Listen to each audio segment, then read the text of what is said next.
Hello అందరికీ నమస్తే. Welcome back to అత్తమ్మ రుచులు. ఈ రోజుటి వీడియోలో 15 రోజుల పాటు నిల్వ ఉండే కొత్తిమీర నిల్వ పచ్చడి చూపించబోతున్నాను.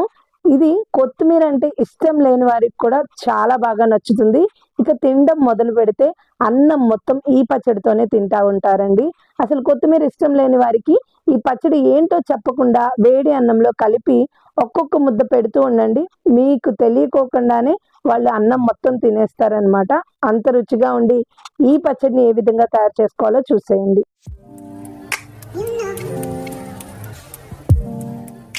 15 రోజులు నిల్వ ఉండి ఈ కొత్తిమీర పచ్చడి తయారు చేసుకోవడానికి నేను ఒక పెద్ద కొత్తిమీర కట్ట తీసుకున్నానండి. ఇంత సైజు చూడండి, నేను ఇలా గుప్పిడితో పట్టుకుంటే నా 2 చేతులు నిండుగా వచ్చే అంత పెద్ద కట్ట తీసుకున్నాను. అలానే వీటికి కాడలు మొత్తం కట్ చేసేసుకొని వీటిని క్లీన్ చేసుకుంటున్నాం. ఏం పండిన ఆకులు కానీ లోపల ఏ గడ్డి ఏమీ లేకుండా శుభ్రంగా క్లీన్ చేసుకొని ఇలా చక్కగా కడిగేసుకోవాలి. ఎందుకంటే కొత్తిమీరలో ఇసుక ఉంటుందండి.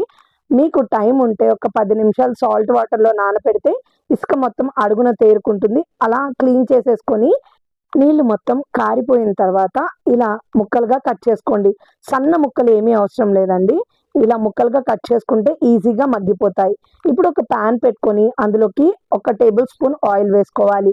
ఆయిల్ హీట్ అవ్వగానే అందులోకి 1 టేబుల్ స్పూన్ శనగపప్పు, 1 టేబుల్ స్పూన్ మినపప్పు వేసుకొని దోరగా వేయించుకోవాలి.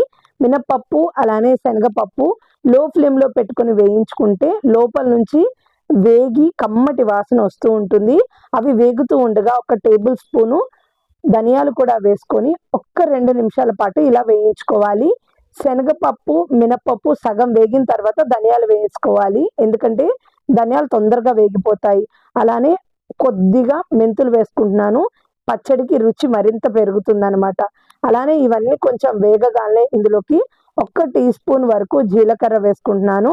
అలానే 30 నుంచి 35 ఎండుమిరపకాయలు కూడా వేసుకుంటున్నానండి. కారానికి తగినట్లు వేసుకోండి. నేను పెద్ద కట్ట తీసుకున్నాను కాబట్టి 30 నుంచి 35 ఎండుమిరపకాయలు వేసుకొని ఇలా తుంచి వేసుకుంటున్నాను. వీటన్నిటిని 2-3 నిమిషాల పాటు వేయించుకోవాలి. మనకి మిరపకాయలు కూడా చక్కగా వేగితే ఒకటి తుంచి చూస్తే ఇరిగిపోతూ ఉంటుందన్నమాట. అలా వేగిన తర్వాత వీటిని ఒక మిక్సీ జార్లోకి తీసుకొని పక్కకు పెట్టుకోవాలి. ఇప్పుడు వీటన్నిటిని చల్లారుతూ ఉండగా నేను మరలా ప్యాన్లోకి 1 స్పూన్ ఆయిల్ వేసుకొని ముందుగా కట్ చేసి పక్కకు పెట్టుకున్న కొత్తిమీర మొత్తాన్ని వేసేసుకుంటున్నాను. ఈ కొత్తిమీరని మనం ఆయిల్లో ఫ్రై చేసుకోవాలండి. అంటే కొత్తిమీరలో ఉన్న నీరు మొత్తం ఎగిరిపోయేంత వరకు ఇలా కలుపుకుంటూ మాడిపోకుండా మగ్గ పెట్టుకోవాలి. చాలా క్విక్ ప్రాసెసే అండి. మనకి ఈ పచ్చడి చేయడం మొదలు పెడితే పావు గంటకు మించి ఎక్కువ టైం కూడా పట్టదనమాట. చాలా ఈజీగా తయారైపోతుంది. ఒక్కసారి చేసి పెట్టుకుంటే 15 రోజుల పాటు మీరు కూరలకి కంగారు పడాల్సిన అవసరం కూడా లేదు. అలానే ఇందులోకి ఒక రెబ్బ చింతపండు కూడా పెట్టేసుకొని మగ్గ పెట్టుకోవాలి. ఎందుకంటే ఇలా చింతపండు కూడా ఇందులో మగ్గిపోతే నీరు ఏమీ లేకుండా ఈజీగా నలిగిపోతుంది. అలానే నిల్వ కూడా ఉంటుందన్నమాట. అలానే ఒక 10 నుంచి 12 వెల్లుల్లి రెబ్బలు కూడా వేసేసుకొని వాటిని కూడా వేగనివ్వాలి. ఇలా చూసారా, అంత కొత్తిమీర వేసుకుంటే మనకి కొద్దిగా అయిపోయింది. చాలామంది కాడలు తీసేస్తారండి. ఉత్తి కొత్తిమీర ఆకులతో పచ్చడి చేసుకుంటే ఏం రుచి ఉంటుందండి. కాడలతో సహా వేసుకుంటేనే రుచి, అలానే విటమిన్స్ అన్నీ ఉంటాయన్నమాట.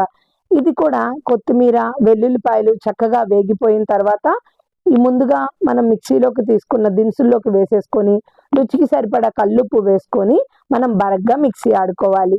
ఇలా వాటర్ ఏమీ యాడ్ చేసుకోకుండానే మనకి ఇలా మెత్తగా అవుతుందండి. పూర్తిగా మెత్తగా అయితే నేను మిక్సీ ఆడుకోలేదు. మధ్య మధ్యలో ఆ పప్పులన్నీ పంటి కింద పడేటట్లు బరకగానే మిక్సీ ఆడుకున్నాను. ఇలా మిక్సీ పట్టుకున్న తర్వాత వీటిని పక్కకు పెట్టేసుకొని ఇప్పుడు ఒక కడాయిలోకి 1.5 టేబుల్ స్పూన్ ఆయిల్ వేసుకొని అందులోకి ఆవాలు, శనగపప్పు, మినప్పప్పు, జీలకర్ర, కాస్తంత కరివేపాకు, అలానే ఒక ఎండుమిరపకాయ, మీకు టేస్ట్ నచ్చితే ఇంగువ కూడా వేసుకొని చక్కగా వేయించుకోండి. మీకు ఇంగువ నచ్చకపోతే స్కిప్ చేసేయండి, పర్వాలేదు.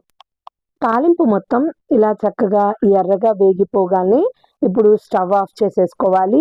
ఇలా ఆయిల్ పోపు వేడిగా ఉన్నప్పుడే నేను ముందుగా మిక్సీ ఆడి పక్కకు పెట్టుకున్న ఈ కొత్తిమీర పచ్చడిని కూడా వేసేసుకొని తాలింపు ఆయిల్లోకి బాగా కలిపేసుకుంటున్నాను. ఆ తాలింపు ఫ్లేవర్ మొత్తం ఈ పచ్చడికి పట్టి భలే రుచిగా ఉంటుందండి పచ్చడి. ఈ ఆయిల్ మొత్తాన్ని మనకి కొత్తిమీర పచ్చడి లాగేసుకుంటుంది. కాస్త చల్లారిపోగానే ఆయిల్ లైట్గా వదిలేస్తుందండి. మనకి నిలవ పచ్చడి కాబట్టి 15 రోజులు మీరు బయటే పెట్టుకున్న పాడవదండి ఈ పచ్చడి. నేను ఎప్పుడు ఇలానే చేస్తూ ఉంటాను. కొత్తిమీర, పుదీనా పచ్చళ్ళు. మీకు ఎలాంటి పచ్చళ్ళు కావాలి అనేది నాకు కామెంట్ చేస్తే నేను ఆ పచ్చళ్ళు కూడా చేసి చూపిస్తాను. చాలా సింపుల్‌గా 15 రోజులు నిల్వ ఉండే కొత్తిమీర పచ్చడి రెడీ అయిపోయిందండి. వేడి వేడి అన్నంలో కానీ, దోసల్లోకి తింటూ ఉంటే చాలా బావుంటుంది. మీరు తప్పకుండా ట్రై చేసి టేస్ట్ ఎలా వచ్చిందో నాకు కామెంట్ చేయండి. అలానే నా ఈ వీడియోని లైక్ చేసి మీ friends and family members share చేయడం, నా ఛానల్‌ని సబ్స్క్రైబ్ చేసుకోవడం మర్చిపోకండి. Thank you for watching.